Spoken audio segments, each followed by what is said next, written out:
Olá, meus irmãos. Estarei disponibilizando um curso de evangelismo que tem a finalidade de nos treinar e de nos preparar para estarmos aí pregando o evangelho, confrontando pessoas com o evangelho. E a nossa primeira lição vai ser essa, a chave esquecida do evangelismo. Esse curso eu tenho como referência 3 sites. Eu vou passar aqui para os irmãos esses 3 sites para que possa ser um apoio, um complemento desses estudos. O primeiro site é esse aqui, Evangelismo Bíblico. Você pode estar já pesquisando, já colocando nos seus favoritos, www.evangelismobiblico.com.br.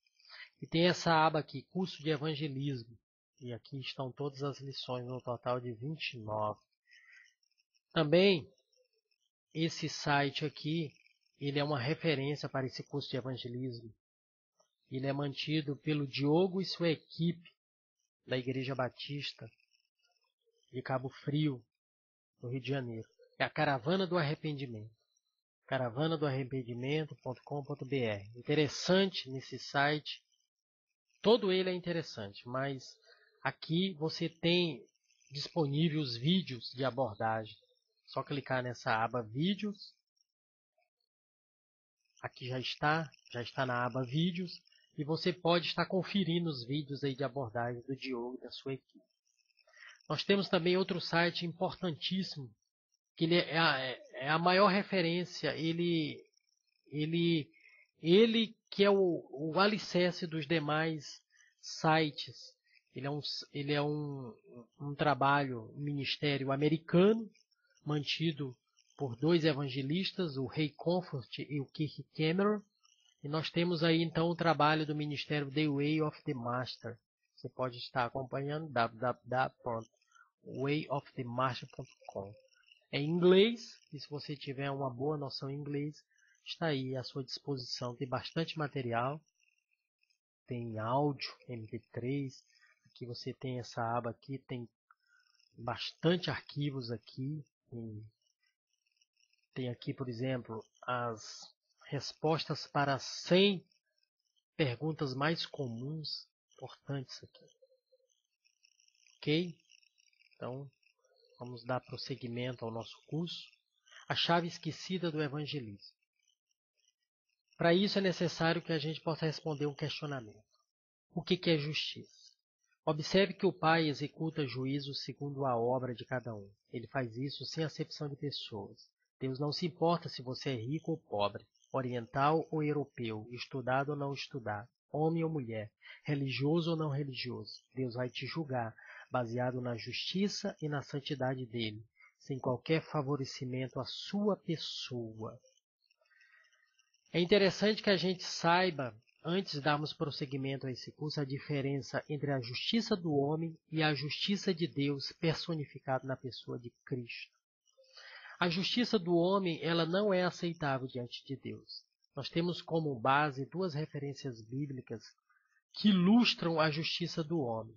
Primeiro, a primeira referência bíblica em Salmo, capítulo 14, versículo 3, diz que a justiça do homem é má. O homem é mau. Vamos conferir esse texto aí? Salmo 14, 3. Vamos conferir aqui. Salmo 14, 3. Desviaram-se todos e juntamente se fizeram imundos. Não há quem faça o bem. Não há sequer um. Preste atenção aqui nessa palavra todos. Todos se fizeram imundos. Não é a metade, não é um terço, é todos. E também a justiça do homem é ilustrada como um trapo imundo. Isaías 64, 6 e 7. Vamos acompanhar aqui então. Isaías 64. Livro de Isaías 64, 6 e 7. É pesado isso, mas essa é a justiça do homem diante de Deus. Aqui está. Mas todos nós somos como o imundo, e todas as nossas justiças como o trapo da imundícia. E todos nós murchamos como a folha, e as nossas iniquidades como um vento nos arrebata. E já não há ninguém que invoque o teu nome, que se desperte e te detenhas, porque escondes de nós o teu rosto e nos fazes derreter por causa das nossas iniquidades. Veja que as nossas justiças são como o trapo da imundícia. A justiça do homem só leva ele para o barro. Então a justiça do homem leva ele para o barro. A justiça de Cristo é a única que é aceitável diante de Deus. Temos duas referências bíblicas que mostram isso. E essa declaração: se alguém conquistou alguma coisa, este alguém se chama Cristo. Portanto, a justiça de Cristo é a única aceitável diante de Deus. Qual é a ideia, então, sabendo a diferença entre a justiça do homem e a justiça de Deus? A ideia é trazer pecadores a Cristo. Uma vez que só a justiça de Cristo é que tem relevância diante do Pai, e a nossa justiça é como o trapo da imundícia, então nós temos que trazer realmente pecadores à presença de Deus por intermédio de Cristo. Existe algum segredo, alguma chave? Existe, e eu vou mostrar para vocês aqui nesse curso de evangelismo. Nessa primeira lição você vai já descobrir qual é essa chave. Existe uma chave e ela destranca a porta do Salvador. Em João capítulo 10, versículo 9, você pode conferir na sua Bíblia, Jesus se ilustra, ele se representa como uma porta. Portanto, se ele é uma porta, é necessário ter uma chave para destrancar essa porta. Nós vamos descobrir que chave é essa. Qual é a chave, então? Esse é o questionamento. A chave é os 10 mandamentos.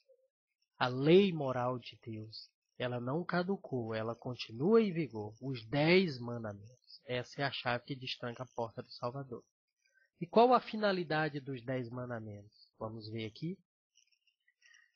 Em primeiro lugar, os 10 mandamentos, ou a lei moral de Deus, é usada como uma ferramenta evangelística. Isso aconteceu tanto com a pessoa de Cristo, vocês vão ver ao longo desse curso de evangelismo, como no primeiro século com a igreja primitiva, Pedro, Paulo, Apolo, Barnabé, Tiago, todos os demais apóstolos usaram a lei moral de Deus como ferramenta evangelística. Tem a referência bíblica aí, você pode conferir. Também a lei moral de Deus traz o conhecimento do pecado pessoal, ou seja, o pecado não da forma generalizada, mas da forma pessoal. Tem a referência bíblica em Romanos 3,20, Romanos 7,7. E também a lei moral de Deus é a chave do conhecimento. Em Lucas capítulo 11, versículo 52, Jesus mostra que os fariseus haviam, na verdade, deixado essa chave em segredo para os demais, para que eles não pudessem ter acesso à porta do Salvador. A lei moral de Deus fala a consciência do pecador. A lei possibilita a conversão da alma. Salmo 19, 7. Vamos ler aqui Salmo 19, 7. Você pode ver que a lei do Senhor, Salmo, converte a alma. Salmo 19, 7. Vamos ver aqui. Eu vou pegar como referência a nova versão internacional. 19, 7. Aqui está.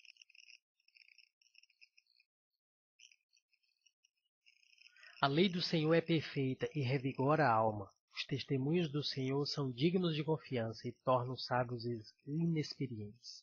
Então, aqui está como revigora a alma.